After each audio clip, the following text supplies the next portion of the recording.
नमस्ते। यो आज 5 तले मन्दिरको भुसडाङ यानि कि जन्मदिन त्यो अहिले यो जुन यो पट सेतो देखिराख्नु भएछ त्यो गजमा लगेर त्यो बाँधिदिन्छन्।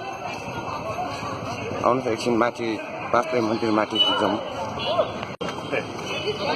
यो एकदम डरलाग्दो हुन्छ। माथि जान अलि हिम्मत नभएको मान्छेहरू यो बाँधेर जान सकिँदैन, किनभने बिना पढाइ पनि हुँदैनन्। यो उहाँले माथि राख्नलाई यो मिलाइराख्नु भएको छ। यहाँहरू सबै प्राय अवालेहरू आउँछन् यो राख्नलाई।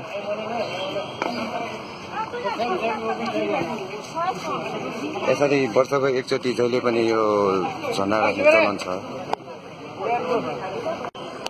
आउनुहोस् एकछिन यो दाईसँग सोधौँ। दाई नमस्ते। नमस्ते। तपाईँ किन आउनुभएको यहाँ?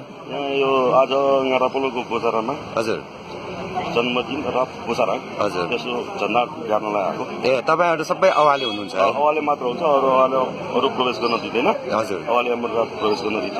ए हस्, धन्यवाद दाइला। धन्यवाद। यो उहाँहरूले भन्नुभयो जस्तो यो भित्र अरू मान्छेहरूलाई भित्र